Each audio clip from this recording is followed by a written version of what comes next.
November 11th, 1918.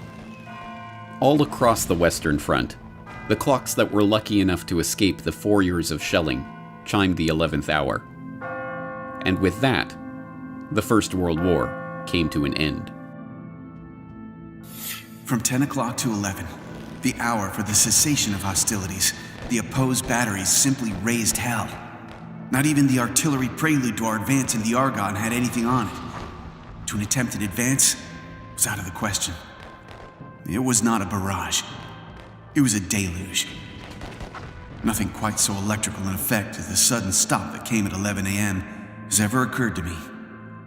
It was 10:60 precisely, and the roar stopped like a motor car hitting a wall. The resulting quiet was uncanny in comparison.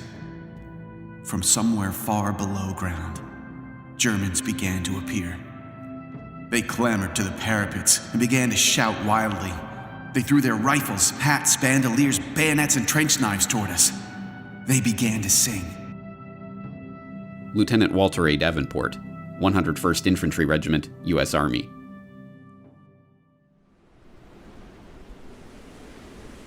And just like that, it was over. 4 years of the bloodiest carnage the world had ever seen came to a stop as sudden and bewildering as its start. And the world vowed, never again. Each year, we lay the wreath. We hear the last post. We mouth the words, never again, like an incantation. But what does it mean? To answer this question, we have to understand what World War I was. World War I was an explosion. A breaking point in history. In the smoldering shell hole of that great cataclysm lay the industrial era optimism of never-ending progress. Old verities about the glory of war lay strewn around the battlefields of that great war, like a fallen soldier left to die in no man's land. And along with it lay all the broken dreams of a world order that had been blown apart. Whether we know it or not, we here in the 21st century are still living in the crater of that explosion, the victims of a First World War that we are only now beginning to understand. What was World War I about? How did it start? Who won? And what did they win? Now, 100 years after those final shots rang out, these questions still puzzle historians and laymen alike. But as we shall see, this confusion is not a happenstance of history, but the wool that has been pulled over our eyes to stop us from seeing what World War I really was. This is the story of World War I that you didn't read in the history books. This is the World War I conspiracy.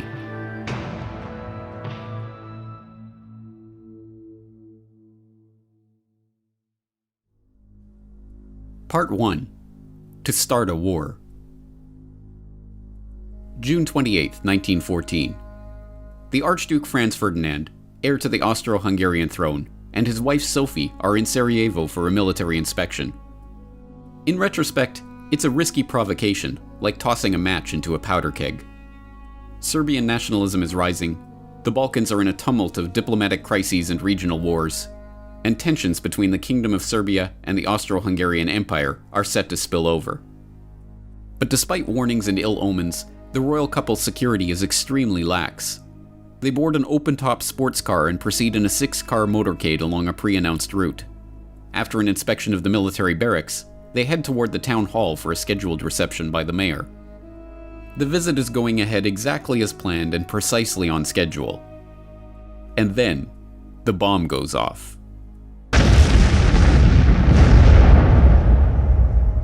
As we now know, the motorcade was a death trap. 6 assassins lined the royal couple's route that morning, armed with bombs and pistols. The first 2 failed to act, but the third, Nedeljko Chabrinovic, panicked and threw his bomb into the folded back of the Archduke's convertible. It bounced off onto the street, exploding under the next car in the convoy. Franz Ferdinand and his wife, unscathed, were rushed onto the town hall, passing the other assassins along the route too quickly for them to act.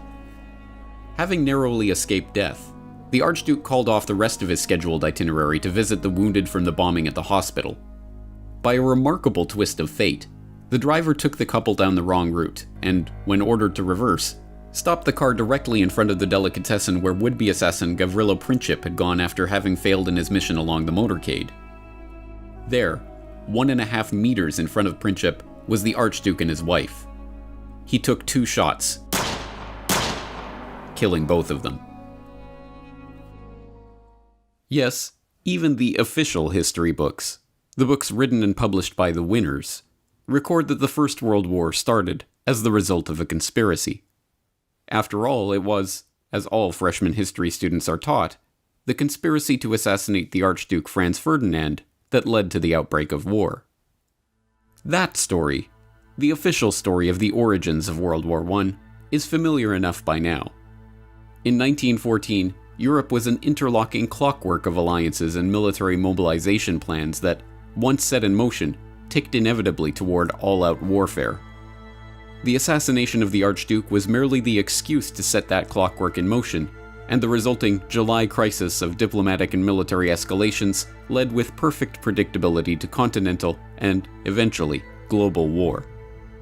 In this carefully sanitized version of history, World War I starts in Sarajevo on June 28, 1914. But this official history leaves out so much of the real story about the build-up to war that it amounts to a lie. But it does get one thing right. The First World War was the result of a conspiracy. To understand this conspiracy, we must turn not to Sarajevo and the conclave of Serbian nationalists plotting their assassination in the summer of 1914, but to a chilly drawing room in London in the winter of 1891. There, 3 of the most important men of the age, men whose names are but dimly remembered today, are taking the first concrete steps toward forming a secret society that they have been discussing amongst themselves for years. The group that springs from this meeting will go on to leverage the wealth and power of its members to shape the course of history, and, 23 years later, will drive the world into the first truly global war. Their plan reads like outlandish historical fiction. They will form a secret organization dedicated to the extension of British rule throughout the world and the ultimate recovery of the United States of America as an integral part of a British empire. The group is to be structured along the lines of a religious brotherhood. The Jesuit order is repeatedly invoked as a model, divided into 2 circles. An inner circle, called the Society of the Elect, who are to direct the activity of the larger outer circle, dubbed the Association of Helpers, who are not to know of the inner circle's existence. British rule and inner circles and secret societies. If presented with this plan today, many would say it was the work of an imaginative comic book writer. But the 3 men who gathered in London that winter afternoon in 1891 were no mere comic book writers. They were among the wealthiest and most influential men in British society, and they had access to the resources and the contacts to make that dream into a reality. Present at the meeting that day, William T. Stead, famed newspaper editor whose Pall Mall Gazette broke ground as a pioneer of tabloid journalism, and whose Review of Reviews was enormously influential throughout the English-speaking world. Reginald Brett, later known as Lord Esher, an historian and politician who became friend, confidant, and advisor to Queen Victoria, King Edward VII, and King George V, and who was known as one of the primary powers behind the throne of his era. And Cecil Rhodes, the enormously wealthy diamond magnate whose exploits in South Africa and ambition to transform the African continent would earn him the nickname of Colossus by the satirists of the day. But Rhodes's ambition was no laughing matter. If anyone in the world had the power and ability to form such a group at the time, it was Cecil Rhodes. Richard Grove, historical researcher and author, TragedyAndHope.com. Cecil Rhodes also was from Britain. He was educated at Oxford, but he only went to Oxford after he went to South Africa. He had an older brother. He follows him to South Africa. The older brother was working in the diamond mines, and by the time Rhodes gets there, he's got a setup, and his brother says, I'm going to go off and dig in the gold mines. They just found gold. And so he leaves Cecil Rhodes, his younger brother, who's like in his 20s, with this whole diamond mining operation. Rhodes then goes to Oxford, comes back down to South Africa, with the help of Lord Rothschild, who had funding efforts behind De Beers and taking advantage of that situation. And from there, they start to use there's no other term than slave labor, which then turns in later to the apartheid policy of South Africa. Well, Rhodes was particularly important because in many ways, at the end of the 19th century, he seriously epitomized where capitalism was, where wealth really lay. Jerry Docherty, World War I scholar and co-author of Hidden History, The Secret Origins of the First World War. Rhodes had the money and he had the contact. He was a great Rothschild man, and his mining wealth was literally uncountable. He wanted to associate himself with Oxford because Oxford gave him the kudos of the university of knowledge, of that kind of power. And in fact, that was centered in a very secretive place called All Souls College. Still, you'll find many references to All Souls College and people behind the curtain and such phrases, power behind thrones. Rhodes was centrally important in actually putting money up in order to begin to gather together like-minded people of great influence. Rhodes was not shy about his ambitions, and his intention to form such a group were known to many. Throughout his short life, Rhodes discussed his intentions openly with many of his associates who, unsurprisingly, happened to be among the most influential figures in British society at that time. More remarkably, this secret society, which was to wield its power behind the throne, was not a secret at all. The New York Times even published an article discussing the founding of the group in the April 9, 1902 edition of the paper, shortly after Rhodes's death. The article, headlined "Mr. Rhodes's Ideal of Anglo-Saxon Greatness," and carrying the remarkable subhead, "He believed a wealthy secret society should work to secure the world's peace and a British-American federation," summarized this sensational plan by noting that Rhodes's idea for the development of the English-speaking race was the foundation of a society copied, as to organization, from the Jesuits. Noting that his vision involved uniting the United States Assembly and our House of Commons to achieve the peace of the world, the article quotes Rhodes as saying, "The only thing feasible to carry out this idea is a secret society gradually absorbing the wealth of the world." This idea is laid down in black and white in a series of wills that Rhodes wrote throughout his life. Wills that not only laid out his plan to create such a society and provided the funds to do so, but, even more remarkably, were collected in a volume published after his death by co-conspirator William T. Stead. Rhodes also left his great deal of money, not having any children, not having married, dying at a young age, left it in a very well-known last will and testament, of which there were several different editions, naming different benefactors, naming different executors. So in 1902, Cecil Rhodes dies. There's a book published. It contains his last will and testament. The guy who wrote the book, William T. Stead, was in charge of a British publication called the Review of the Reviews. He was part of Rhodes's roundtable group. He at one time was an executor for the will. And in that will, it says that he laments the loss of America from the British Empire and that they should formulate a secret society with the specific aim of bringing America back into the empire. Then he names all the countries that they need to include in this list to have world domination, to have an English-speaking union, to have British race as the enforced culture on all countries around the world. The will contains the goal. The goal is amended over a series of years and supported and used to gain support. And then by the time he dies in 1902, there's funding, there's a plan, there's an agenda, there's working groups, and it all launches and then takes hold. And then not too long later, you've got World War I. And then from that, you've got World War II. And then you've got a century of control and slavery that really could have been prevented. When, at the time of Rhodes' death in 1902, this secret society decided to partially reveal itself, it did so under the cloak of peace. It was only because they desired world peace, they insisted, that they had created their group in the first place. and only for the noblest of reasons that they aimed to gradually absorb the wealth of the world. But contrary to this pacific public image, from its very beginnings, the group was interested primarily in war.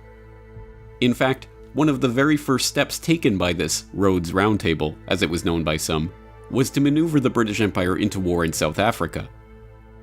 This Boer War of 1899 to 1902 would serve a dual purpose.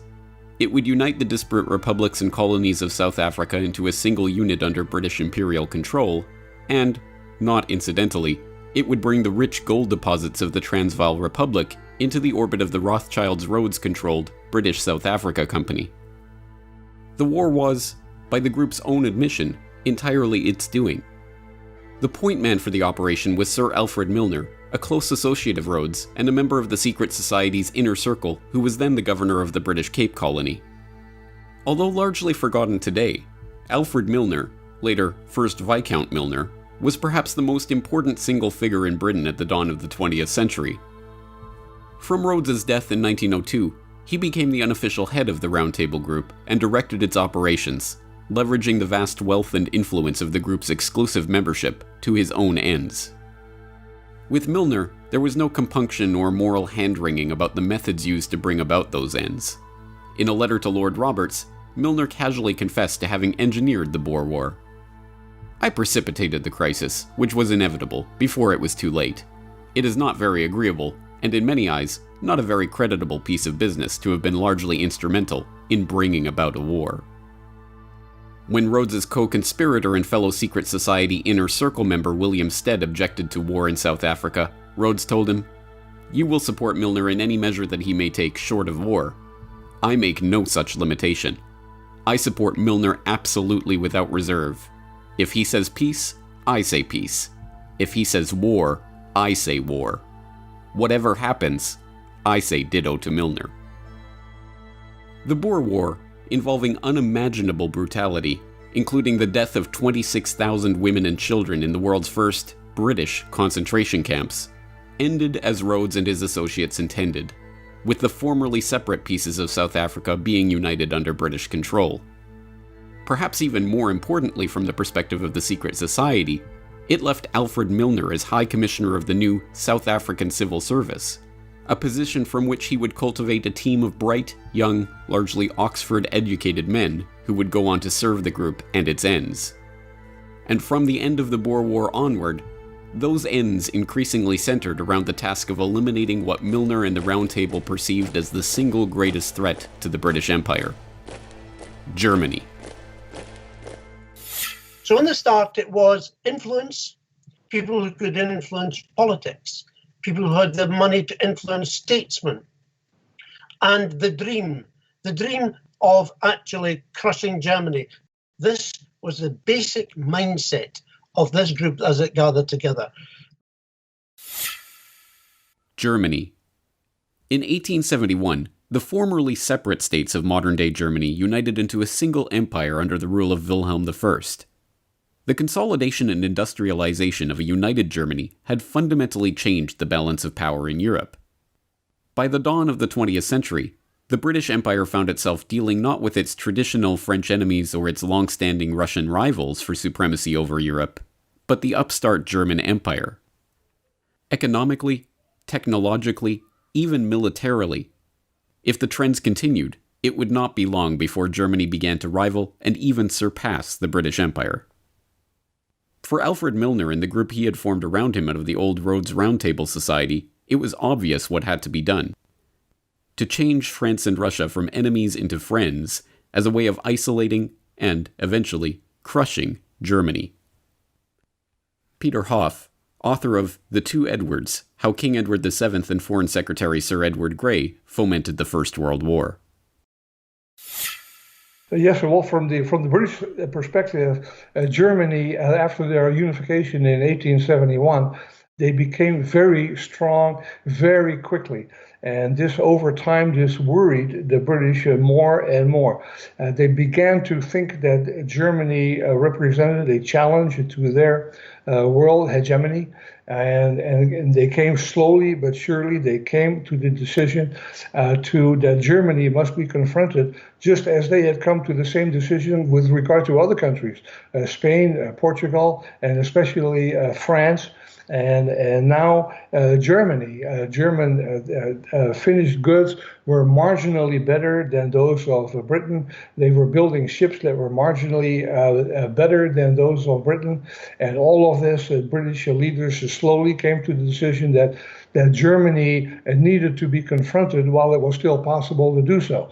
It might not be possible to do so if they waited too long. And so this is how the decision crystallized.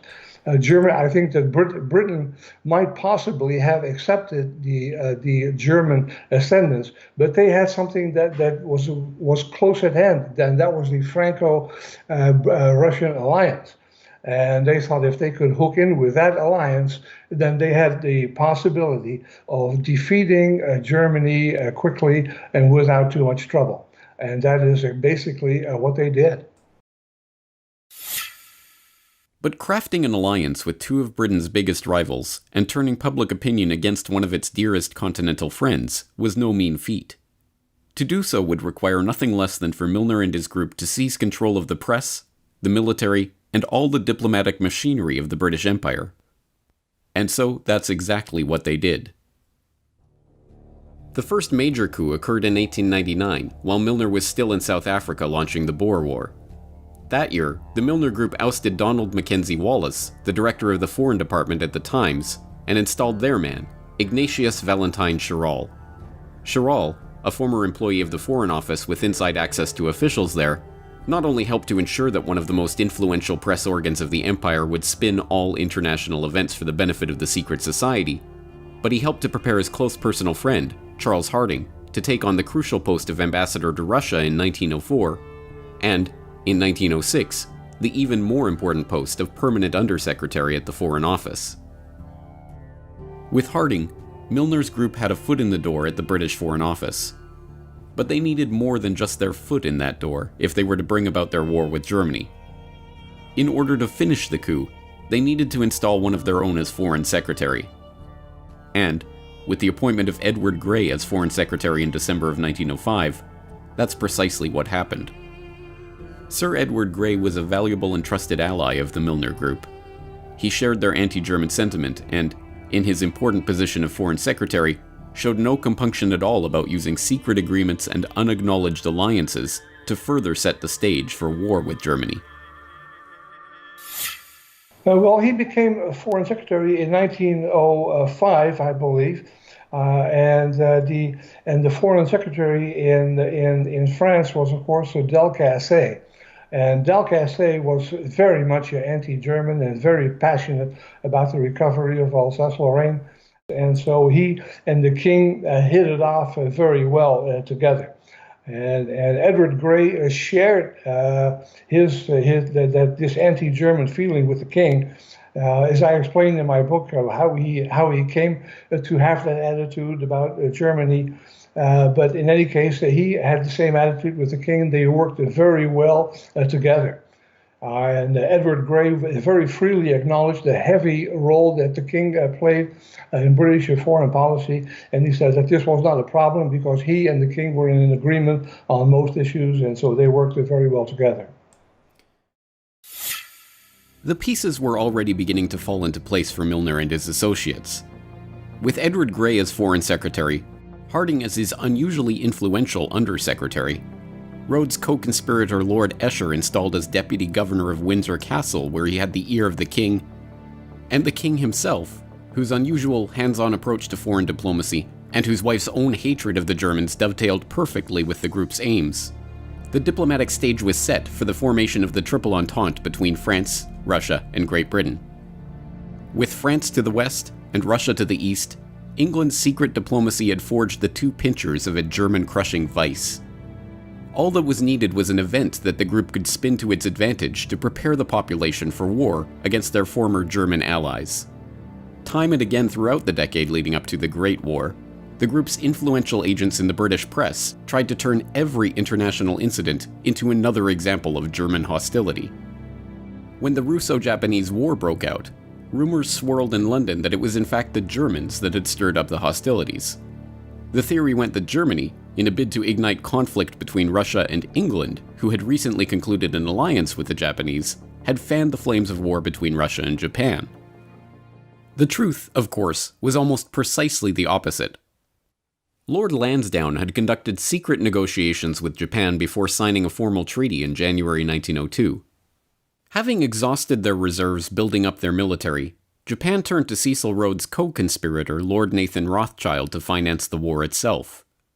Denying the Russian Navy access to the Suez Canal and high-quality coal, which they did provide to the Japanese, the British did everything they could to ensure that the Japanese would crush the Russian fleet, effectively removing their main European competitor for the Far East. The Japanese Navy was even constructed in Britain, but these facts did not find their way into the Milner-controlled press. When the Russians accidentally fired on British fishing trawlers in the North Sea in 1904, killing 3 fishermen and wounding several more, the British public was outraged. Rather than whip up the outrage, however, the Times and other mouthpieces of the secret society instead tried to paper over the incident. Meanwhile, the British Foreign Office outrageously tried to blame the incident on the Germans, kicking off a bitter press war between Britain and Germany.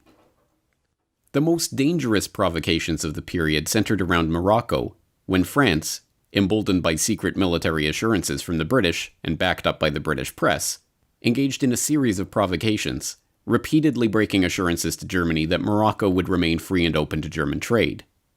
At each step, Milner's acolytes, both in government and in the British press, cheered on the French and demonized any and every response from the Germans, real or imagined.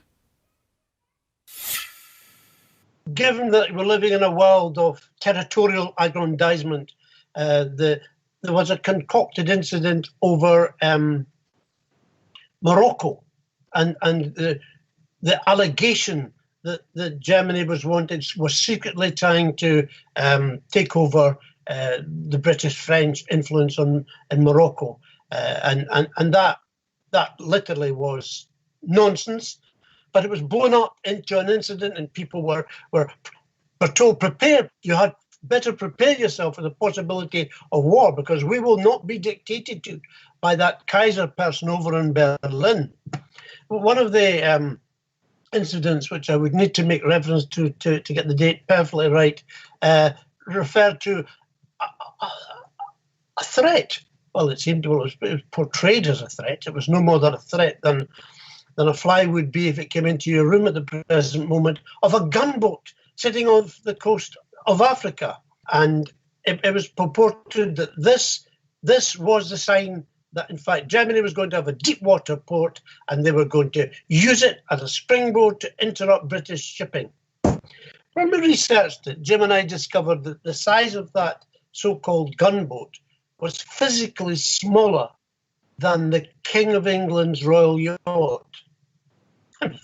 But history has portrayed this as a massive threat to the British Empire and its masculinity, if you like, because that's how they saw themselves.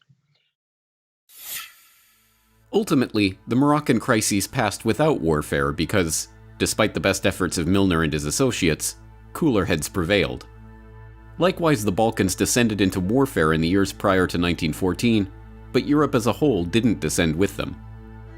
But, as we well know, the members of the Round Table in the British government, in the press, in the military, in finance, in industry, and in other positions of power and influence eventually got their wish. Franz Ferdinand was assassinated, and within a month, the trap of diplomatic alliances and secret military compacts that had been so carefully set was sprung. Europe was at war. In retrospect, the machinations that led to war are a masterclass in how power really operates in society. The military compacts that committed Britain, and ultimately the world, to war had nothing to do with elected parliaments or representative democracy. When Conservative Prime Minister Arthur Balfour resigned in 1905, deft political manipulations ensured that members of the Round Table, including Herbert Henry Asquith, Edward Grey, and Richard Haldane, 3 men who Liberal leader Henry Campbell Bannerman privately accused of Milner worship, seamlessly slid into key posts in the new Liberal government and carried on the strategy of German encirclement without missing a step. In fact, the details of Britain's military commitments to Russia and France, and even the negotiations themselves, were deliberately kept hidden from members of Parliament and even members of the cabinet who were not part of the secret society. It wasn't until November 1911, a full 6 years into the negotiations, that the cabinet of Prime Minister Herbert Henry Asquith started to learn the details of these agreements that had been repeatedly and officially denied in the press and in Parliament. This is how the cabal functioned: efficiently, quietly, and, convinced of the righteousness of their cause, completely uncaring about how they achieved their ends. It is to this clique, not to the doings of any conspiracy in Sarajevo, that we can attribute the real origins of the First World War, with the 9 million dead soldiers and 7 million dead civilians that lay piled in its wake. But for this cabal, 1914 was just the start of the story. In keeping with their ultimate vision of a united Anglo-American world order, the jewel in the crown of the Milner Group was to embroil the United States in the war, to unite Britain and America in their conquest of the German foe. Across the Atlantic, the next chapter in this hidden history was just getting underway. The First World War started as the result of a conspiracy. But to understand this conspiracy, we must turn not to Sarajevo and the conclave of Serbian nationalists plotting their assassination of Archduke Franz Ferdinand in the summer of 1914, but to a chilly drawing room in London in the winter of 1891. Rhodes had the money and he had the contact. He was a great Rothschild man, and his mining wealth was literally uncountable. The will contains the goal, and then by the time he dies in 1902, there's funding, there's a plan, there's an agenda, there's working groups. The only thing feasible to carry out this idea is a secret society gradually absorbing the wealth of the world. And they thought if they could hook in with that alliance, then they had the possibility of defeating Germany quickly and without too much trouble. And that is basically what they did. It is to this clique, not to the doings of any conspiracy in Sarajevo, that we can attribute the real origins of the First World War, with the 9 million dead soldiers and 7 million dead civilians that lay piled in its wake. But for this cabal, 1914 was just the start of the story. In keeping with their ultimate vision of a united Anglo-American world order, the jewel in the crown of the Milner Group was to embroil the United States in the war, to unite Britain and America in their conquest of the German foe. Across the Atlantic, the next chapter in this hidden history was just getting underway. May 7th, 1915. Colonel Edward Mandell House is on his way to meet with King George V, who ascended to the throne after Edward VII's death in 1910. Accompanying him is Edward Grey, British Foreign Secretary and acolyte of the Milner Group. The two speak of the probability of an ocean liner being sunk, and House informs Grey that, if this were done, a flame of indignation would sweep across America, which would in itself probably carry us into the war. An hour later, at Buckingham Palace, King George V inquires about an even more specific event. We fell to talking, strangely enough, of the probability of Germany sinking a transatlantic liner. He said, suppose they should sink the Lusitania with American passengers on board. And, by a remarkable coincidence, at 2 o'clock that afternoon, just hours after these conversations took place, that is precisely what happened.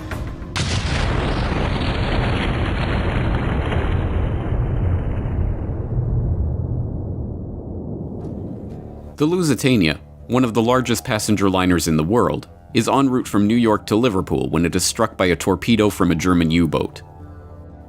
She sinks to the bottom in minutes, killing 1,198 passengers and crew, including 128 Americans.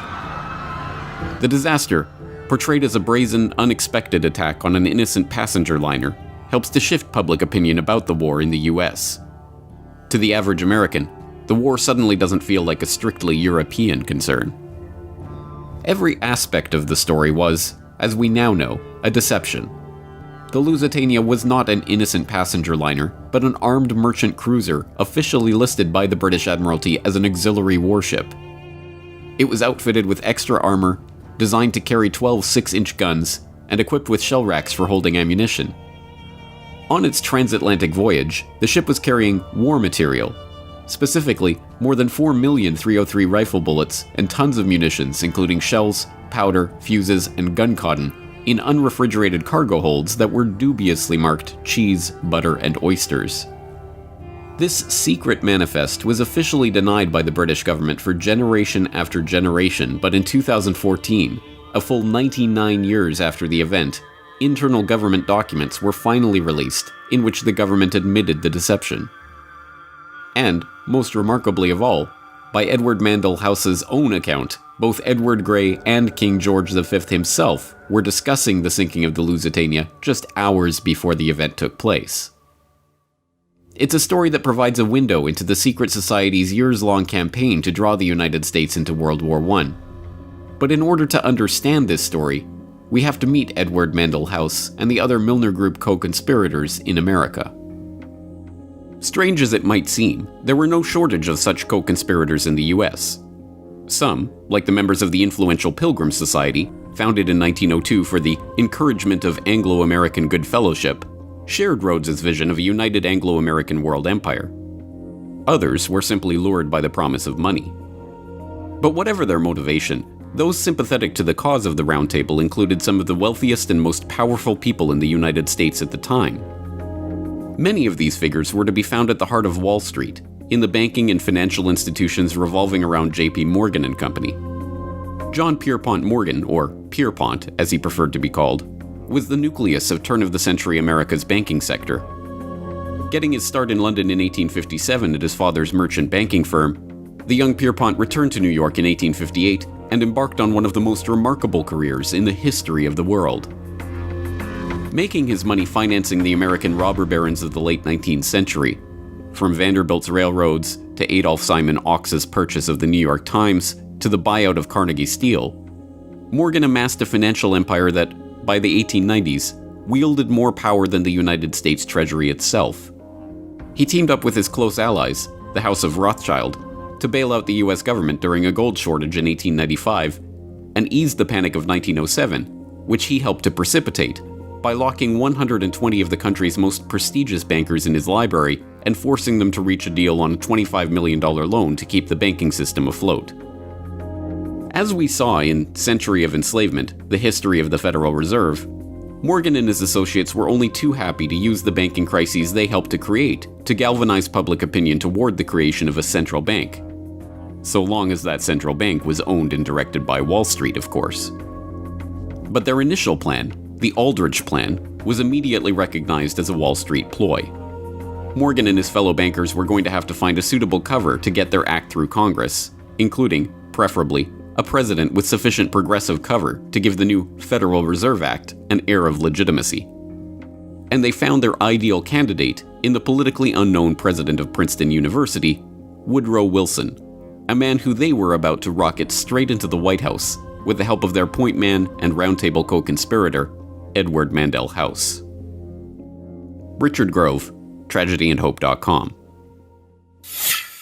Woodrow Wilson was an obscure professor at Princeton University who, from reading all that I've read about him, wasn't the smartest guy, but he was smart enough to pick up when other people had good ideas. And then he bumps into this guy named Colonel House. Now, Colonel House, he grew up in Beaumont, Texas. And Colonel House's dad was like a Rhett Butler type of smuggler, privateer, pirate during the Confederate War with the Union. So Colonel House, first off, he's not a colonel. It's just like a title he gave himself to make him seem more than he was. But he did come from a politically connected family in the South that were doing business with the British during the Civil War. So Colonel House, in the early 1900s, makes Woodrow Wilson his protege. And Colonel House himself is being puppeted by a few people in the layers of the Anglo-American establishment above him.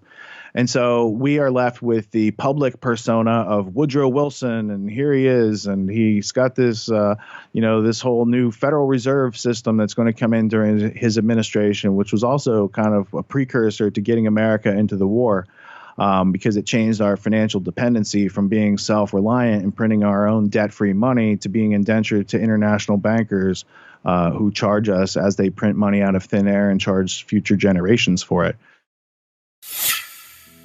The election of Woodrow Wilson once again shows how power operates behind the scenes to subvert the popular vote and the will of the public. Knowing that the stuffy and politically unknown Wilson would have little chance of being elected over the more popular and affable William Howard Taft, Morgan and his banking allies bankrolled Teddy Roosevelt on a third-party ticket to split the Republican vote. The strategy worked, and the banker's real choice, Woodrow Wilson, came to power with just 42% of the popular vote. With Wilson in office and Colonel House directing his actions, Morgan and his conspirators got their wish. 1913 saw the passage of both the Federal Income Tax and the Federal Reserve Act, thus consolidating Wall Street's control over the economy. World War I, brewing in Europe just 8 months after the creation of the Federal Reserve, was to be the first full test of that power. But difficult as it had been for the Round Table to coax the British Empire out of its splendid isolation from the continent and into the web of alliances that precipitated the war, it would be that much harder for their American fellow travelers to coax the United States out of its own isolationist stance. Although the Spanish-American War had seen the advent of American imperialism, the thought of the US getting involved in that European war was still far from the minds of the average American. A 1914 editorial from the New York Sun captures the sentiment of most of America at the time of the outbreak of the war in Europe. There is nothing reasonable in such a war as that for which Europe has been making ready, and it would be folly for this country to sacrifice itself to the frenzy of dynastic policies and the clash of ancient hatreds which is urging the old world to its destruction. The Sun was by no means unique in its assessment. A vote taken among 367 newspapers throughout the United States in November of 1914 found just 105 pro-Ally and 20 pro-German papers, with the vast majority, 242 of them, remaining firmly neutral and recommending that Uncle Sam stay out of the conflict.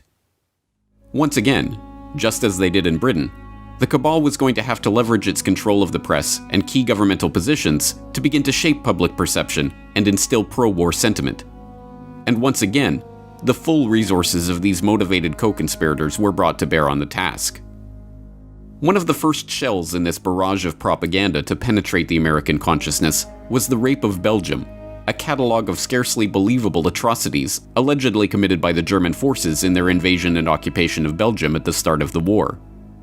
In a manner that was to become the norm in 20th century propaganda, the stories had a kernel of truth.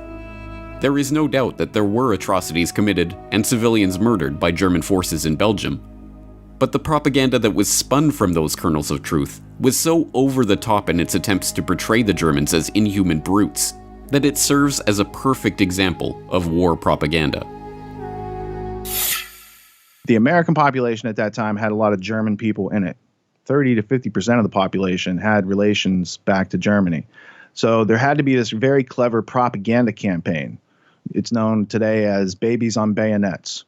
So if you have no interest in World War I, but you think it's interesting to study propaganda so you don't get fooled again, then type it into your favorite search engine, Babies on Bayonets, World War I. You'll see hundreds of different posters where the Germans are bayoneting babies, and it brings about emotions, and it doesn't give you the details of anything, and emotions drive wars, not facts. Facts are left out and deleted all the time in order to create wars. So I think that putting facts back in might help prevent wars, but I do know that they like to drive people on emotion. The Babies on Bayonets, getting America into World War I, that's a key part of it. Children who had their hands chopped off, nuns that were raped, shocking things, genuinely shocking things. The Canadian officer who was nailed to a St. Andrew's cross on a church door and left there to bleed to death.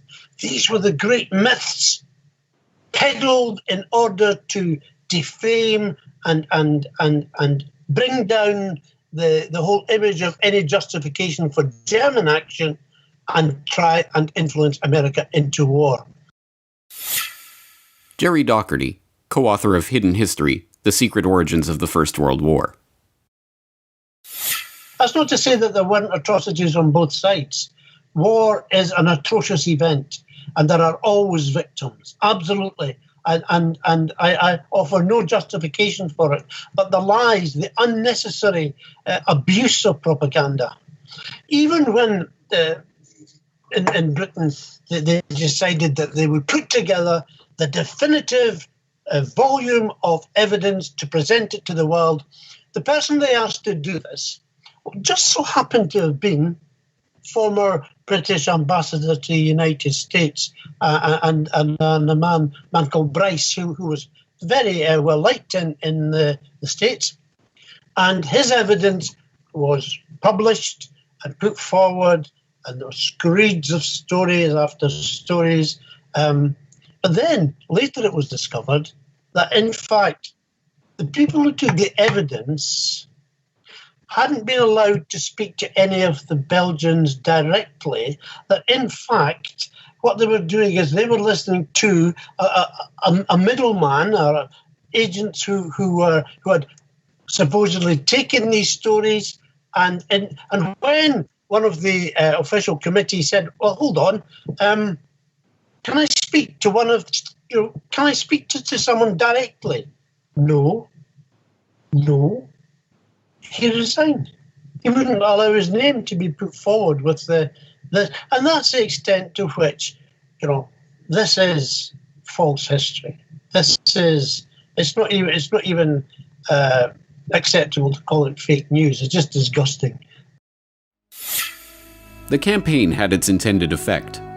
Horrified by the stories emerging from Belgium, stories picked up and amplified by the members of the Round Table in the British press, including the influential Times and the lurid Daily Mail, run by Milner ally Lord Northcliffe, American public opinion began to shift away from viewing the war as a European squabble about an assassinated Archduke, and toward viewing the war as a struggle against the evil Germans and their sins against civilization. The culmination of this propaganda campaign was the release of the report of the Committee on Alleged German Outrages, better known as the Bryce Report, compiled for His Britannic Majesty's government and presided over by Viscount James Bryce, who, not coincidentally, was the former British ambassador to America and a personal friend of Woodrow Wilson. The report was a sham, based on 1,200 depositions collected by examiners who had no authority to administer an oath. The committee, which was not allowed to speak to a single witness itself, was tasked merely with sifting through this material and deciding what should be included in the final report. Unsurprisingly, the very real atrocities that the Germans had committed in Belgium, the burning of Louvain, Andenne, and Dinant, for example, were overshadowed by the sensationalist and completely unverifiable stories of babies on bayonets and other acts of villainy. The report itself, concluding that the Germans had systematically and premeditatedly broken the rules and usages of war, was published on May 12, 1915, just 5 days after the sinking of the Lusitania. Directly between these two events, on May 9, 1915, Colonel House, the man who Wilson called his second personality and his independent self, wrote a telegram which the president dutifully read to his cabinet and was picked up by newspapers across the country.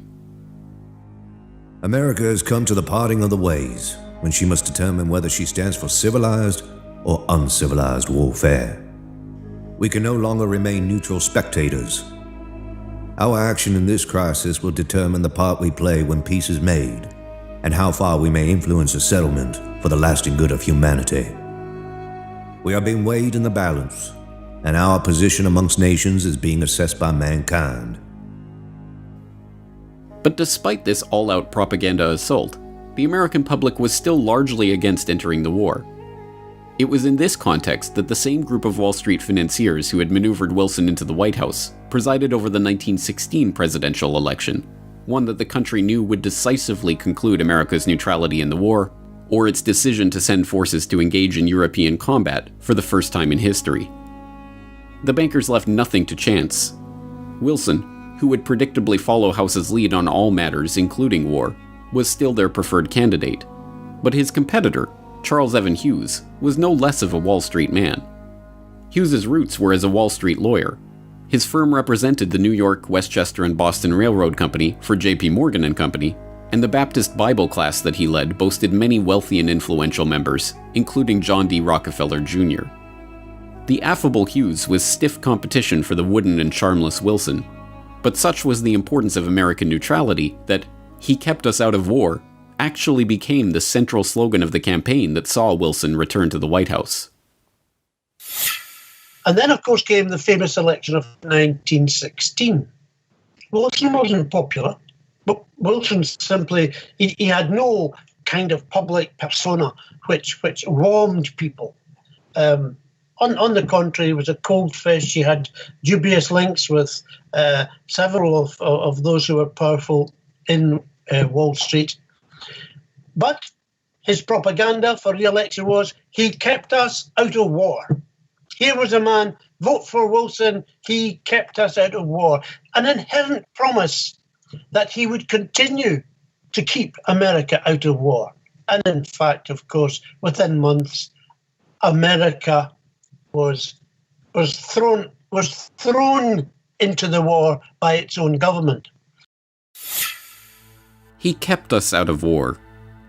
But just as in the British election of 1906, which saw the British public overwhelmingly voting for Henry Campbell Bannerman's Liberal Party and their platform of peace, only to get the Milnerites in the cabinet entering secret agreements to bring about war, so too was the American public duped at the ballot box in 1916. In fact, in the fall of 1915, over 1 year before the election even took place, Wilson's string puller, Edward Mandell House, was engaged in a secret negotiation with Edward Grey, the Milnerite heading Britain's Foreign Office.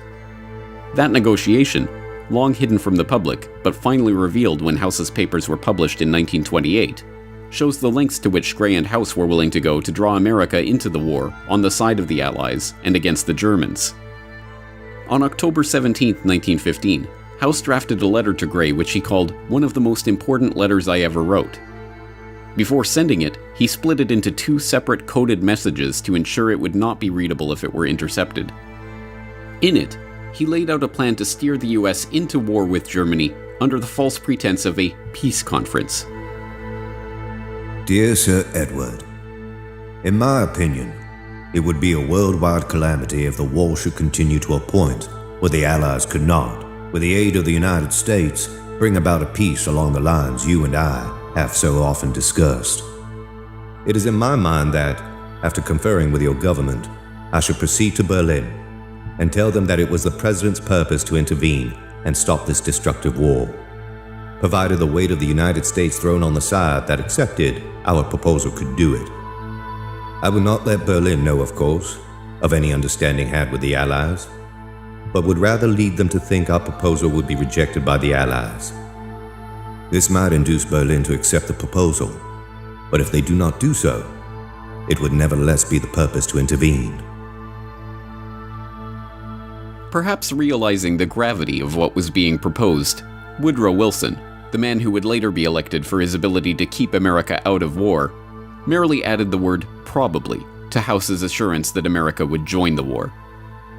The negotiations for this plan continued throughout the fall of 1915 and winter of 1916. In the end, the British government balked at the proposal because the thought that the Germans might actually accept peace, even a peace of disarmament brokered by the US, was not enough. They wanted to crush Germany completely, and nothing less than total defeat would be sufficient. Another pretense would have to be manufactured to embroil the US in the war. When, on the morning of May 7, 1915, House assured Grey and King George that the sinking of the Lusitania would cause a flame of indignation to sweep across America, he was correct. When he said it would probably carry us into war, he was mistaken. But in the end, it was the naval issue that eventually became the pretext for America's entry into war. The history books of the period, following the familiar pattern of downplaying Allied provocations and focusing only on the German reactions, highlight the German policy of unrestricted submarine warfare which led to the downing of the Lusitania. The practice, which called for German U-boats to attack merchant ships on sight, was in contravention of the international rules of the sea at the time, and was widely abhorred as barbaric. But the policy was not instituted out of any insane bloodlust on the part of the Kaiser. It was in response to Britain's own policy of breaking international rules of the sea. At the outbreak of war in 1914, the British had used their position of naval superiority to begin a blockade of Germany. That campaign, described as one of the largest and most complex undertakings attempted by either side during the First World War, involved the declaration of the whole of the North Sea as a war zone. As a so-called distant blockade, involving the indiscriminate mining of an entire region of the high seas, the practice was in direct violation of the Declaration of Paris of 1856. The indiscriminate nature of the blockade, declaring the most basic of supplies like cotton and even food itself to be contraband, was a violation of the Declaration of London of 1909. More to the point, as an attempt to starve an entire country into submission, it was a crime against humanity. Eventually reduced to a starvation diet of 1,000 calories per day, tuberculosis, rickets, edema, and other maladies began to prey at those Germans who did not succumb to hunger. By the end of the war, the National Health Office in Berlin calculated that 763,000 people had died as a direct result of the blockade. Perversely, the blockade did not end with the war. In fact, with Germany's Baltic coast now effectively added to the blockade, the starvation actually continued and even intensified into 1919. Faced with protestations from the Austrian ambassador about the illegality of the British blockade, Colonel House, now America's de facto president, merely observed, "He forgets to add that England is not exercising her power in an objectionable way, for it is controlled by a democracy." This double standard was not the exception, but the rule when it came to those in America's East Coast establishment who were hungry to see the US join the Allies on the battlefields of Europe. As historian and author Ralph Raico explained in a 1983 lecture, it was these double standards that led directly to America's entry into the war. The Wilson administration now takes the position which will ultimately lead to war. The German government is to be held strictly accountable for the death of any Americans on the high seas, regardless of circumstances. The Germans say, well, let's see if we can live with this, as long as you're willing to put pressure on the British to have them modify their violations of international law. That is, they're placing a food on the list of contraband materials, which had never been done before. The British, as you know, take your merchant ships off the high seas on the way to Rotterdam, because they say anything that goes to Rotterdam is going to go to Germany. So they take American ships off the high seas. The British have put cotton on the list of contraband, confiscating these materials. They interfere with letters going to the continent because they think there's military intelligence possibly involved. The British are imposing in many ways on Americans. So if you hold them responsible, we'll behave ourselves as far as submarines go. This was not to be the case. And the attitude of the Americans towards British violations of neutral rights were quite different. One reason is that the American ambassador to London, Walter Hines Page, was an extreme Anglophile. One time, for instance, he gets a message from the State Department saying, tell the British they have to stop interfering with American mail shipments to neutral ports.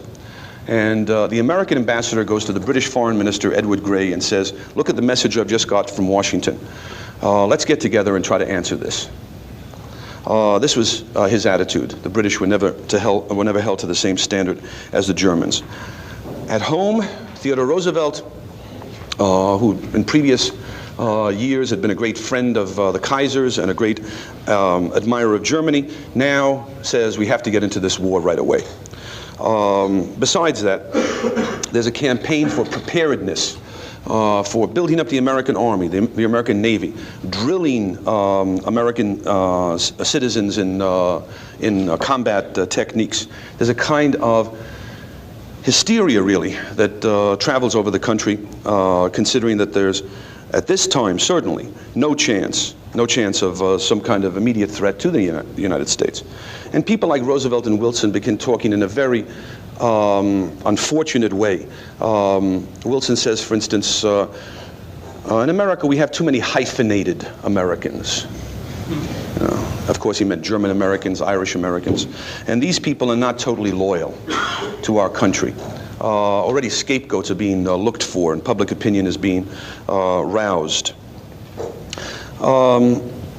In January, this diplomatic negotiation, the exchange of memos goes on for the next few years.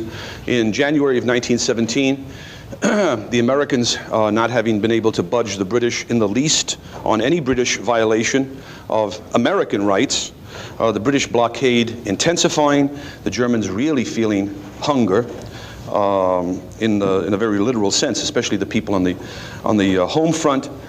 The Kaiser is persuaded by his admirals and generals to begin unrestricted submarine warfare around the British Isles. The American position by this time had solidified, had become a totally rigid one, and when all is said and done, when you go through all of the back and forth memoranda and notes and principles established, the United States went to war against Germany in 1917 for the right of Americans to travel in armed, belligerent merchant ships carrying munitions through war zones. Wilson's position was that even in that case, the Germans simply had no right to attack the ship, as long as there are Americans on the ship. Shall I repeat that? Armed, belligerent, that is to say English, armed English merchant ships carrying munitions could not be fired upon by the Germans as long as there were American citizens on board. And it was for the right of Americans to go into the war zone on such vessels that we finally went to war.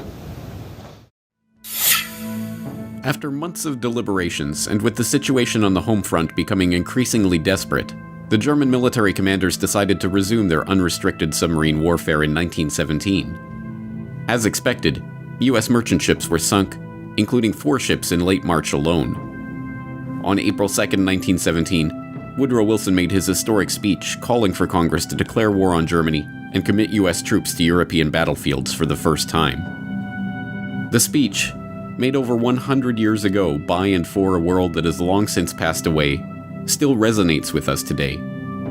Embedded within it is the rhetoric of warfare that has been employed by president after president, prime minister after prime minister, in country after country, and war after war, right down to the current day.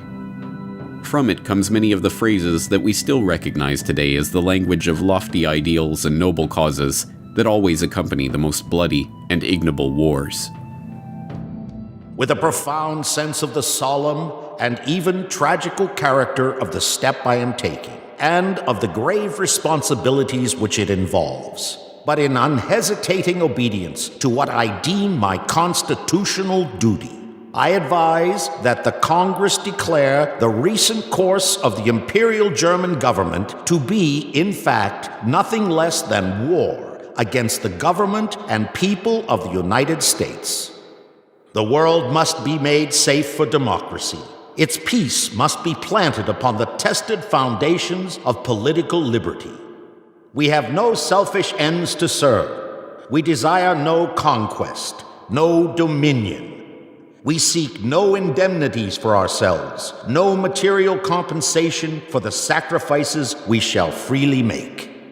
We are but one of the champions of the rights of mankind. We shall be satisfied when those rights have been made as secure as the faith and the freedom of nations can make them. 4 days later, on April 6, 1917, the U.S. Congress issued a formal declaration of war against the Imperial German government. Inside the White House, President Woodrow Wilson conferred with advisors, then signed the proclamation of war against Germany. Everywhere there was cheering and waving of flags. Hindsight or cynicism might make us smile at the thought that this war was sometimes called the Great Adventure.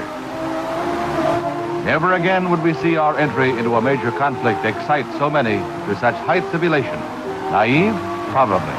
But here was a generation of young men not yet saturated by the paralyzing variety of self-analysis and the mock sciences. They believed. Over there, over over there. Send the word over there. That the Yanks are coming, the Yanks are coming. The drums coming everywhere. So prepare, say a All along the Western Front, the Allies rejoiced. The Yanks were coming. House, the Milner Group, the Pilgrims, the Wall Street financiers, and all of those who had worked so diligently for so many years to bring Uncle Sam into war had got their wish. And before the war was over, millions more casualties would pile up. Carnage the likes of which the world had never seen before had been fully unleashed. The trenches and the shelling, the no man's land and the rivers of blood, the starvation and the destruction, the carving up of empires, and the eradication of an entire generation of young men. Why? What was it all for? What did it accomplish? What was the point? To this day, over 100 years later, we still look back on the horrors of that great war with confusion. For so long we have been told non-answers about incompetent generals and ignorant politicians. It's the senselessness of war the teachers of this fraudulent and partial history have told us with a shrug. But, now that the players who worked to set the stage for this carnage have been unmasked, these questions can finally be answered. With Wilson in office and Colonel House directing his actions, Morgan and his conspirators got their wish. But his propaganda for re-election was he kept us out of war. Here was a man, vote for Wilson, he kept us out of war. And it was for the right of Americans to go into the war zone on such vessels that we finally went to war. All along the Western Front, the Allies rejoiced. The Yanks were coming. House, the Milner Group, the Pilgrims, the Wall Street financiers, and all of those who had worked so diligently for so many years to bring Uncle Sam into war had got their wish. And before the war was over, millions more casualties would pile up. Carnage the likes of which the world had never seen before had been fully unleashed.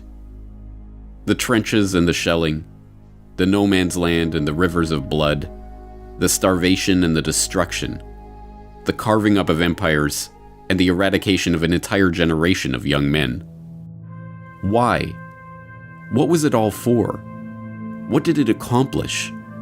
What was the point?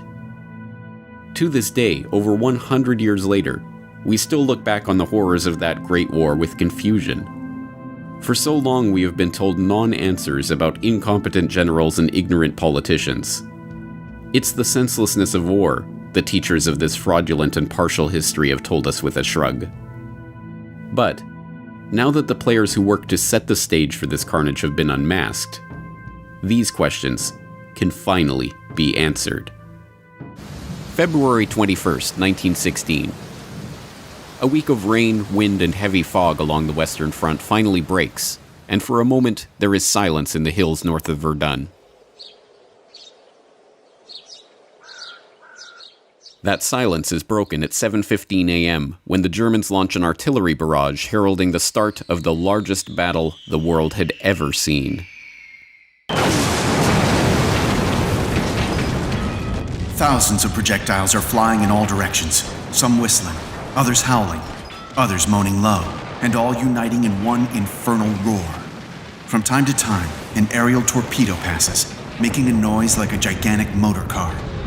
With a tremendous thud, a giant shell bursts quite close to our observation post, breaking the telephone wire and interrupting all communication with our batteries. A man gets out at once for repairs, crawling along on his stomach through all this place of bursting mines and shells. It seems quite impossible that he should escape in the rain of shell, which exceeds anything imaginable. There has never been such a bombardment in war. Our man seems to be enveloped in explosions, and shelters himself from time to time in the shell craters which honeycomb the ground. Finally, he reaches a less stormy spot, mends his wires, and then, as it would be madness to try to return, settles down in a big crater and waits for the storm to pass. Beyond, in the valley, dark masses are moving over the snow-covered ground. It is the German infantry advancing in packed formation along the valley of the attack. They look like a big gray carpet being unrolled over the country. We telephone through to the batteries, and the ball begins. The sight is hellish. In the distance, in the valley, and upon the slopes, regiments spread out, and as they deploy, fresh troops come pouring in. There's a whistle over our heads. It is our first shell. It falls right in the middle of the enemy infantry.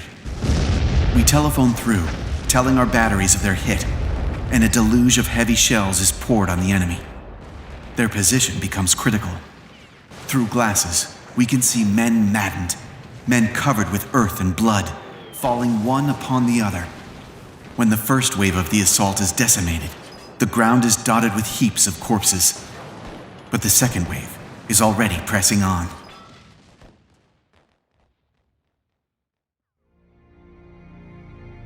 This anonymous French staff officer's account of the artillery offensive that opened the Battle of Verdun, recounting the scene as an heroic French communications officer repairs the telephone line to the French artillery batteries, allowing for a counterstrike against the first wave of German infantry, brings a human dimension to a conflict that is beyond human comprehension.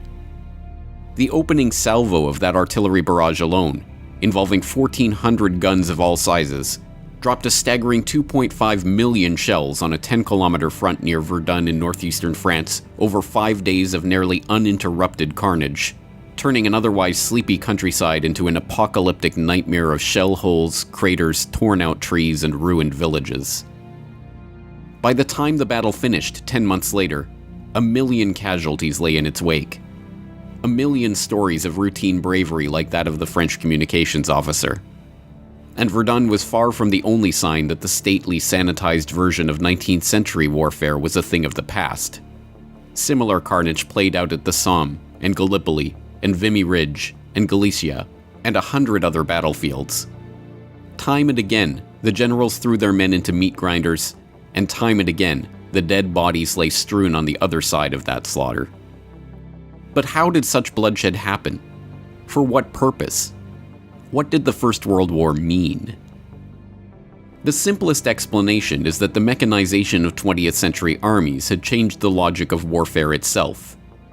In this reading of history, the horrors of World War I were the result of the logic dictated by the technology with which it was fought. It was the logic of the siege guns that bombarded the enemy from over 100 kilometers away. It was the logic of the poison gas, spearheaded by Bayer and their School for Chemical Warfare in Leverkusen. It was the logic of the tank, the airplane, the machine gun, and all of the other mechanized implements of destruction that made mass slaughter a mundane fact of warfare. But this is only a partial answer. More than just technology was at play in this Great War, and military strategy and million casualty battles were not the only ways that World War I had changed the world forever.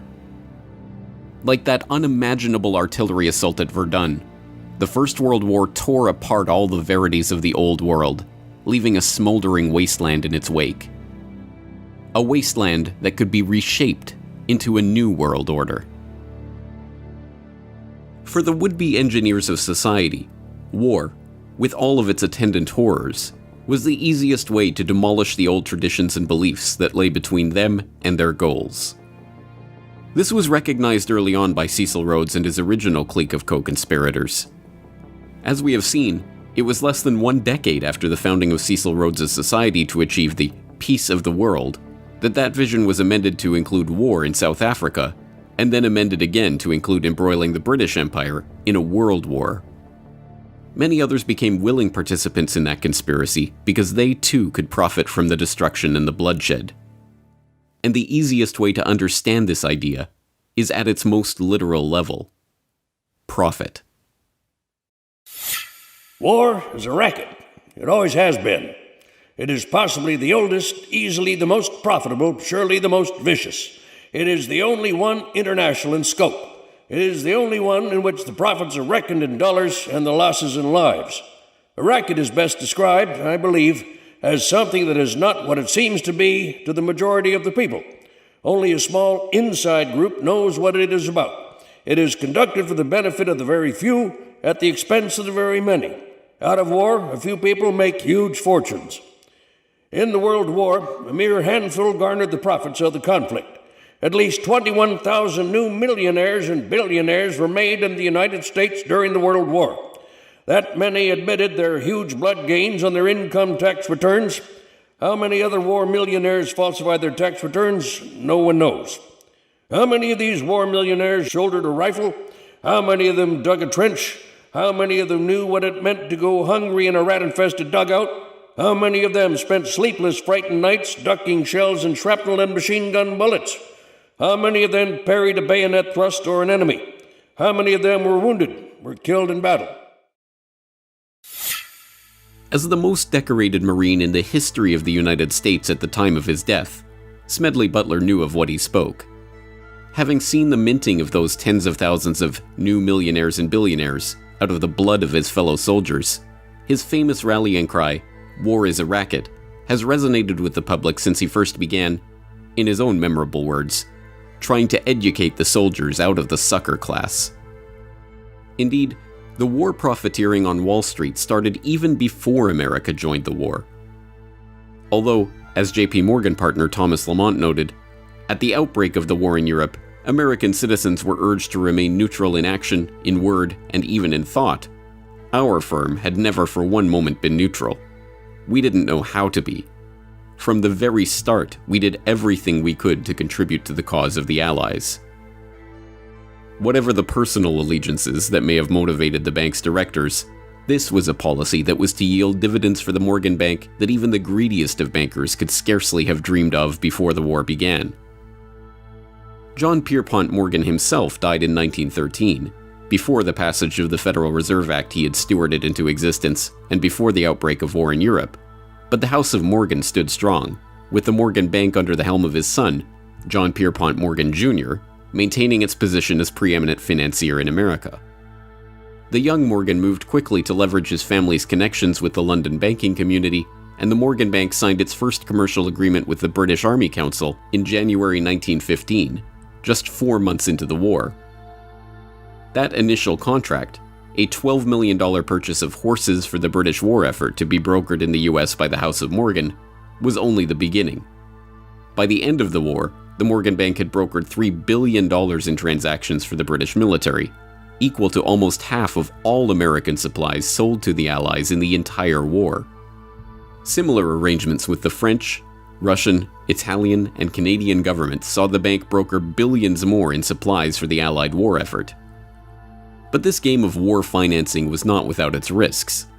If the Allied powers were to lose the war, the Morgan Bank and the other major Wall Street banks would lose the interest on all of the credit they had extended to them. By 1917, the situation was dire. The British government's overdraft with Morgan stood at over $400 million, and it was not clear that they would even win the war, let alone be in a position to repay all their debts when the fighting was over. In April 1917, just 8 days after the US declared war on Germany, Congress passed the War Loan Act extending $1 billion in credit to the Allies. The first payment of $200 million went to the British, and the entire amount was immediately handed over to Morgan as partial payment on their debt to the bank. When, a few days later, $100 million was parceled out to the French government, it too was promptly returned to the Morgan coffers. But the debts continued to mount, and throughout 1917 and 1918, the US Treasury, aided by the Pilgrim Society member and avowed Anglophile Benjamin Strong, president of the newly created Federal Reserve, quietly paid off the Allied powers' war debts to JP Morgan. What I think is interesting is also the bankers' viewpoint here. America was so deeply involved in that war, financing. There was so much money which could only really be repaid as long as Britain and France won. That had they lost, the loss on the American financial, the stock exchange, the stock market, Wall Street, your great industrial giants would have been horrendous. So America was deeply involved, not the people, as is ever the case, not the ordinary citizen who cares, but the financial establishment who had, if you like, treated the entire thing as they might a casino and put all the money on one end of the board, and it had to come good for them. So all of this is going on. I mean, I personally feel that the American people don't realize just how far duped they were by your Carnegies, your J.P. Morgans, your great bankers, your Rockefellers, by the multi-millionaires who emerged from that war because they were the ones who made the profits, not those who lost their sons, lost their grandsons, whose lives were ruined forever by war. After America officially entered the war, the good times for the Wall Street bankers got even better.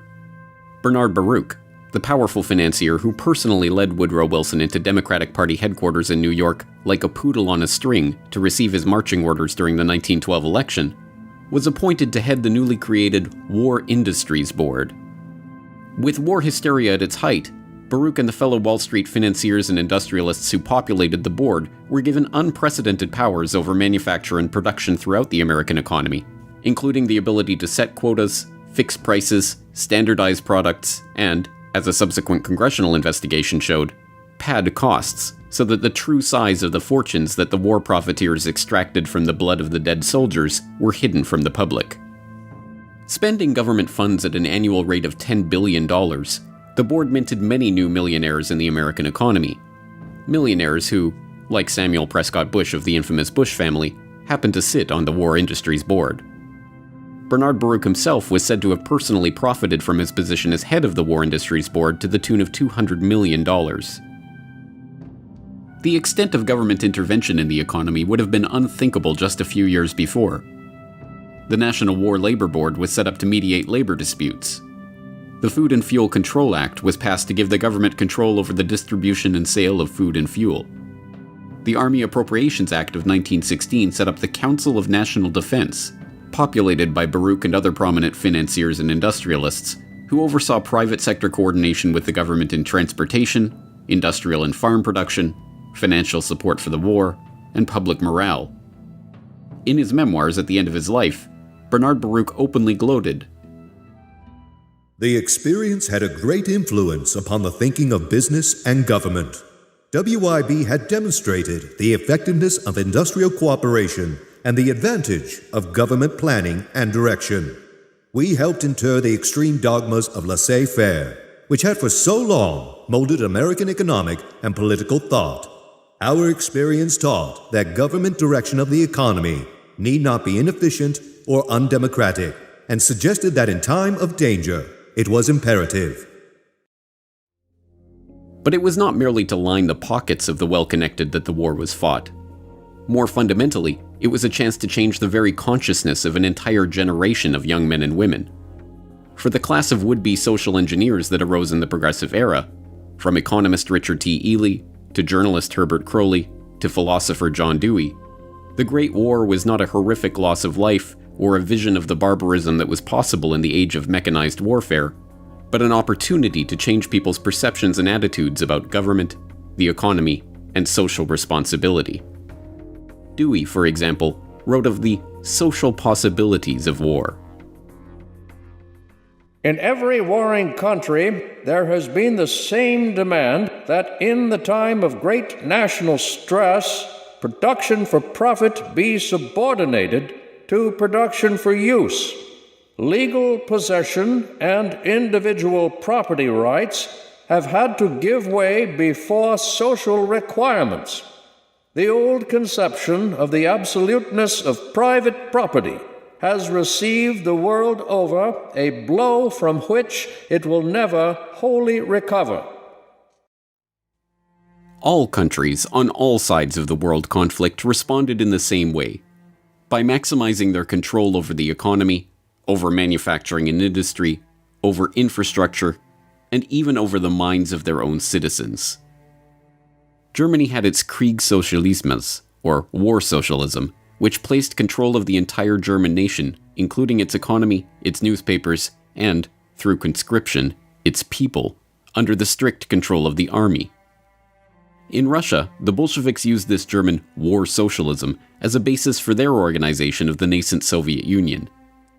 In Canada, The government rushed to nationalize railways, outlaw alcohol, institute official censorship of newspapers, levy conscription, and, infamously, introduce a personal income tax as a temporary wartime measure that continues to this day. The British government soon recognized that control of the economy was not enough. The war at home meant control of information itself. At the outbreak of war, they set up the War Propaganda Bureau at Wellington House. The Bureau's initial purpose was to persuade America to enter the war, but that mandate soon expanded to shape and mold public opinion in favor of the war effort and of the government itself. On September 2, 1914, the head of the War Propaganda Bureau invited 25 of Britain's most influential authors to a top-secret meeting. Among those present at the meeting, G.K. Chesterton, Ford Madox Ford, Thomas Hardy, Rudyard Kipling, Arthur Conan Doyle, Arnold Bennett, and H.G. Wells. Not revealed until decades after the war ended, many of those present agreed to write propaganda material promoting the government's position on the war, which the government would get commercial printing houses, including Oxford University Press, to publish as seemingly independent works. Under the secret agreement, Arthur Conan Doyle wrote To Arms, John Masefield wrote Gallipoli and The Old Front Line, Mary Humphrey Ward wrote England's Effort and Towards the Goal, Rudyard Kipling wrote The New Army in Training, G.K. Chesterton wrote The Barbarism of Berlin. In total, the Bureau published over 1,160 propaganda pamphlets over the course of the war.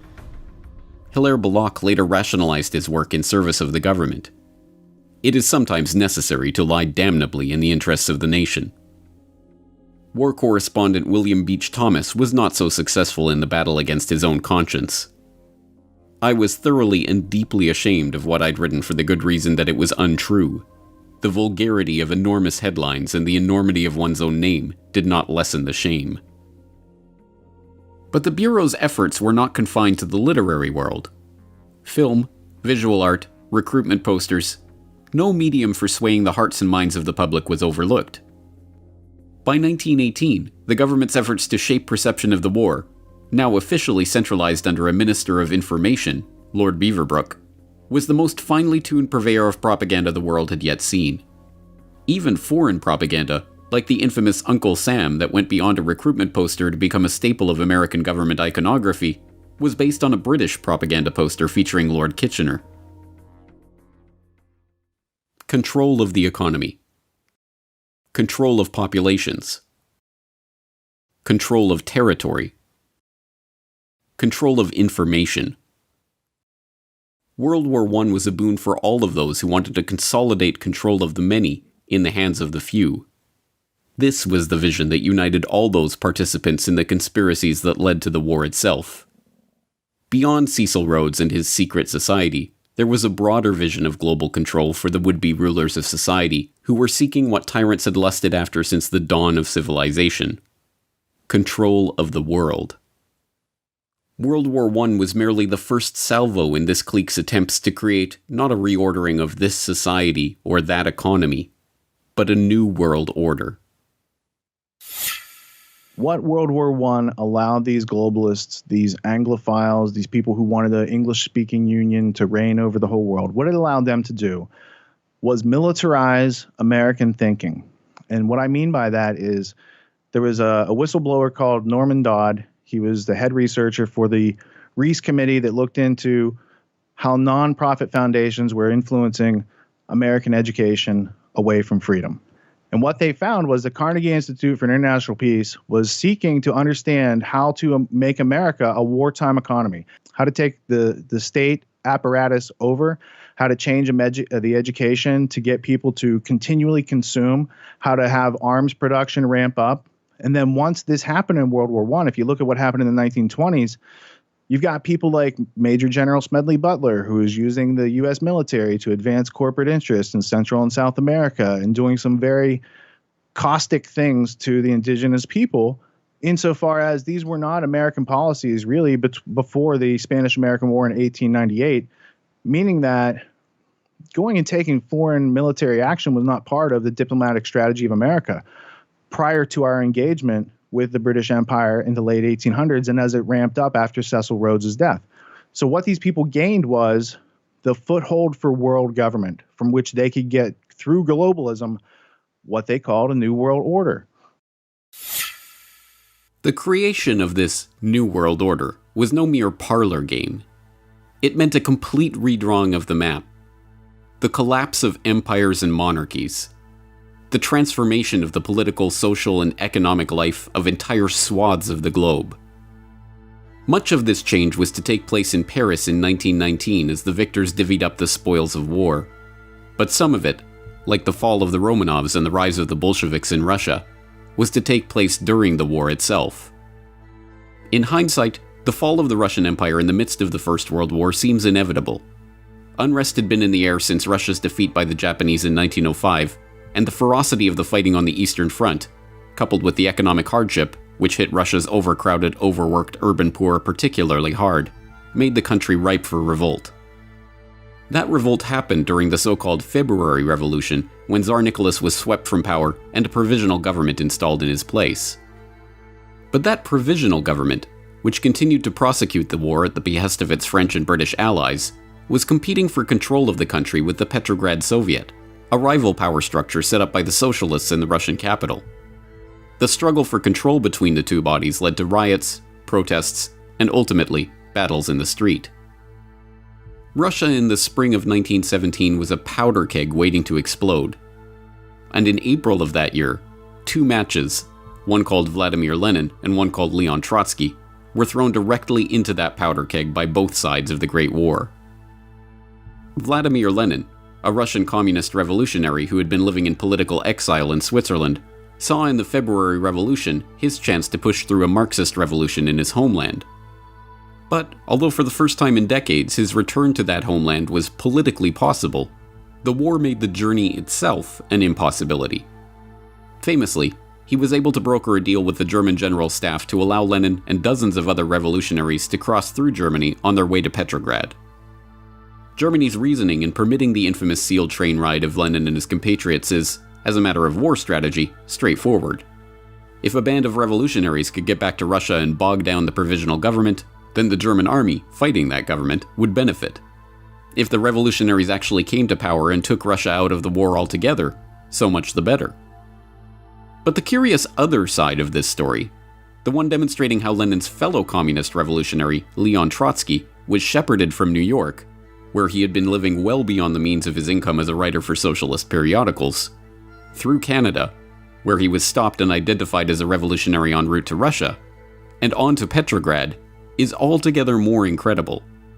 And, unsurprisingly, that story is mostly avoided by historians of the First World War. One of the scholars who did not shy away from the story was Anthony Sutton, author of Wall Street and the Bolshevik Revolution, whose meticulous research of State Department documents, Canadian government records, and other historical artifacts pieced together the details of Trotsky's unlikely journey. Trotsky was in New York. He had no income. I summed his income for the year he was in New York. It was about $600. Yet he lived in an apartment. He had a chauffeured limousine. He had a refrigerator, which was very rare in those days. He left New York and went to Canada on his way to the revolution. He had $10,000 in gold on him. He didn't earn more than $600 in New York. He was financed out of New York. There's no question about that. The British took him off the ship in Halifax, Canada. I got the Canadian archives. They knew who he was. They knew who Trotsky was. They knew he was going to start a revolution in Russia. Instructions from London came to put Trotsky back on the boat with his party and allow them to go forward. So there is no question that Woodrow Wilson, who issued the passport for Trotsky, and the New York financiers who financed Trotsky, and the British Foreign Office allowed Trotsky to perform his part in the revolution. After succeeding in pushing through the Bolshevik Revolution in November of 1917, one of Trotsky's first acts in his new position as People's Commissar for Foreign Affairs was to publish the secret treaties and understandings that Russia had signed with France and Britain. These documents revealed the secret negotiations in which the Entente powers had agreed to carve up the colonial world after the war. The stash of documents included agreements on the partition of Asiatic Turkey, creating the modern Middle East out of the remnants of the Ottoman Empire. The treaty with Italy, promising conquered territory to the Italian government in exchange for their military aid in the campaign against Austria-Hungary.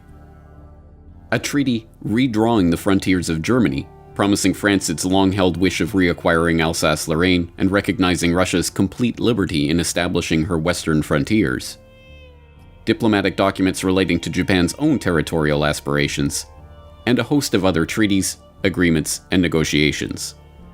One of these agreements, the Sykes-Picot Agreement between Britain and France, which was signed in May 1916, has grown in infamy over the decades.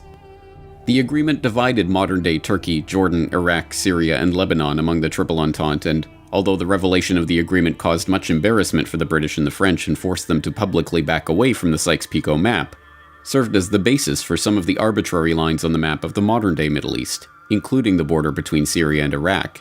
Other territorial conspiracies, like the Balfour Declaration, signed by Arthur Balfour, then acting as Foreign Secretary for the British government, and addressed to Lord Walter Rothschild, one of the co-conspirators in Cecil Rhodes' original secret society, are less well known today. The Balfour Declaration also played an important role in shaping the modern world by announcing British support for the establishment of a Jewish homeland in Palestine, which was not under British mandate at the time.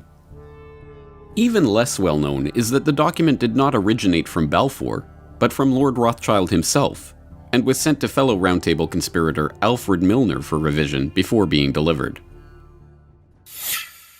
So this was he's known as Lord Walter Rothschild, and professionally he's a zoologist. He inherits a lot of wealth in a very high status family. He pursues his art and his science and his scientific theories and research. But he has zoological museums, and he's collecting specimens. And he's famously the Rothschild that's riding the giant tortoise and leading him around with a piece of lettuce on his stick. And there's a piece of lettuce hanging out of the tortoise's mouth. And I've always used that. Here's the metaphor for the bankers. Like, they're leading people around with stimulus response. This tortoise can't ask questions. It can't question its obedience. So that's Lord Walter Rothschild. Why is he important? Well, he and his family are some of the early financiers and backers of Cecil Rhodes and promoters of his last will and testament. And in the question of America being brought back into the British Empire, there are newspaper articles. There's one in 1902 where Lord Rothschild is saying, this would be a good thing to have America back in the British Empire. He's also the Lord Rothschild to whom the Balfour Declaration is addressed. So in 1917, there's an agreement, a letter of agreement sent from the British government from Arthur Balfour to Lord Rothschild.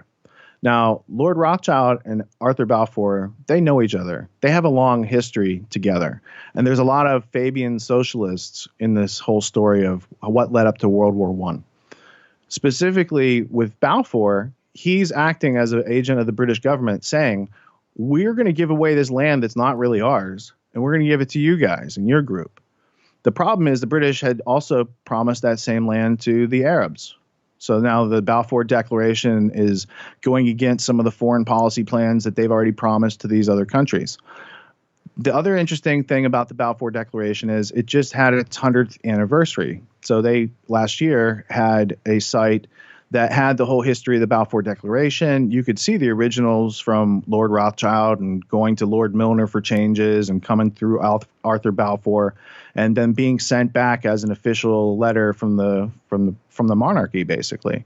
So that's interesting. But there's also interviews where the current Lord Rothschild, Lord Jacob Rothschild, comments on his ancestors' history and how they brought about the Jewish state in 1947-48 because of the Balfour Declaration. So there's a lot of history to unpack there. But most people, again, they're not aware of the document, let alone the very interesting history behind it, let alone what that really means in the bigger story. Over 2 decades after Cecil Rhodes launched the secret society that would engineer this so-called Great War, the likes of Alfred Milner and Walter Rothschild were still at it, conspiring to use the war they had brought about to further their own geopolitical agenda. But by the time of the armistice in November 1918, that group of conspirators had greatly expanded, and the scale of their agenda had grown along with it. This was no small circle of friends who had embroiled the world in the first truly global war, but a loosely knit network of overlapping interests, separated by oceans and united in a shared vision for a new world order. Milner, Rothschild, Gray, Wilson, House, Morgan, Baruch, and literally scores of others had each had their part to play in this story. Some were witting conspirators, others merely seeking to maximize the opportunities that war afforded them to reach their own political and financial ends. But to the extent that those behind the World War I conspiracy shared a vision, it was the same desire that had motivated men throughout history: the chance to reshape the world in their own image. Just tell us all over again why. Why? Just You tell won't it find again. this in the textbooks. Why is to bring about, I suspect, a plan to control world society in which you and I won't find the freedoms to believe and think and do as we believe. And war is an instrument of massive change. We know that. It is an instrument of massive change, in particular for those who are defeated. In a war where everyone is defeated, then it's simply an element of massive change. And that's a very deep, thought-provoking concept, that if everyone loses, or if everyone except us, depending on who the us are, loses, then we are going to be in a position to reconstruct in our image. Altogether in the war, who knows, some 10 or 12 million people died. People experienced things both in combat, and the people back home understanding what was happening, that dazed them, that stunned them. You know, it's almost as if for a few generations the peoples of Europe had been increased, sort of like a flock of sheep by their shepherds, okay? Through industrialization, through the spread of liberal ideas and institutions, through the decrease of infant mortality, the raising of standards of living, the population of Europe was enormously greater than it had ever been before. And now the time came to slaughter some part of the sheep for the purposes of the ones who were in control.